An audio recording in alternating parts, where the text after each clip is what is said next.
नमस्कार साथियों, 2025 में जम्मू कश्मीर के पहलगाम में हुए आतंकी हमले से भारत और पाकिस्तान के बीच तनाव चरम पर था। लेकिन इस संकट में भी एक तीसरा खिलाड़ी चुपके से अपने पत्ते खेल रहा था, जिसे हम लोग आम बोलचाल में गेम बोलते हैं। वो गेम खेलने का काम कर रहा था और इस देश के बारे में कहीं भी चर्चा नहीं की जा रही थी, ना किसी न्यूज चैनल में, ना हम लोग भी आपस में इसके बारे में चर्चा कर रहे थे। और वो कौन सा देश हो सकता है?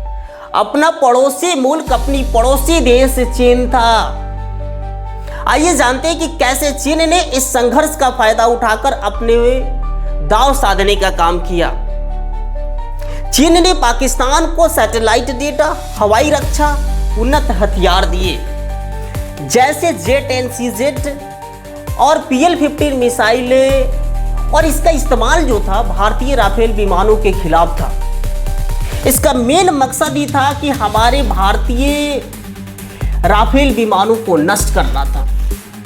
अगर ये राफेल को नष्ट कर देता तो ये दुनिया को चीनी हथियारों की ताकत दुनिया देखती, और इस युद्ध के मैदान में चीनी तकनीक का परीक्षण भी एक तरह का था, जिसने चीनी रक्षा कंपनियों के शेयरों को भी उछाल दिया।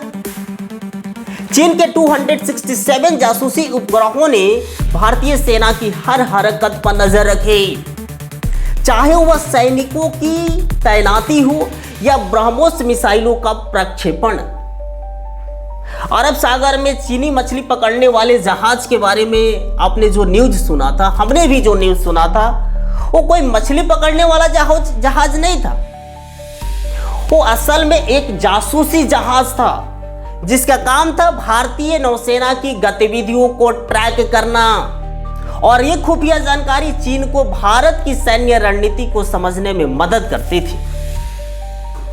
बाहर से चीन शांति की वकालत करता रहा और मध्यस्थता की पेशकश की, लेकिन वही पर्दे के पीछे पाकिस्तान को सैन्य समर्थन देकर भारत को गुमराह करने का काम किया।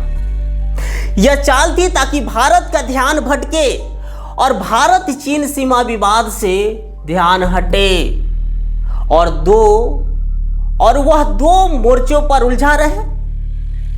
चीन की रणनीति ने भारत के सामने अभी दो चुनौतियां खड़ा कर दिया है, और गंभीर भी कर दिया है। अब भारत को चाहिए कि पाकिस्तान और चीन दोनों देशों से निपटने की रणनीति बनाना होगा।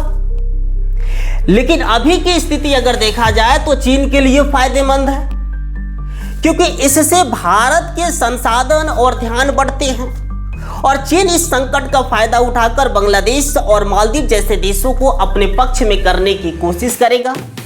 और अपने युद्ध में देख भी लिया था, ऑपरेशन सिंदूर के दौरान वो क्या कर रहा था।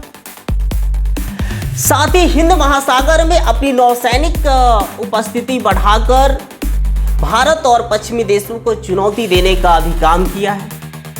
यह दक्षिण एशिया में चीन की बढ़ती ताकत का संकेत हो सकता है, हम संकेत मान सकते हैं। तो भारत पाकिस्तान के युद्ध में चीन ने सैन्य, आर्थिक और भू राजनीतिक फायदे उठाए, लेकिन क्या यह दक्षिण एशिया के संतुलन को हमेशा के लिए बदल देगा? अपनी राय हमें कमेंट में बताएं, और इस वीडियो को लाइक करें और शेयर करें। धन्यवाद।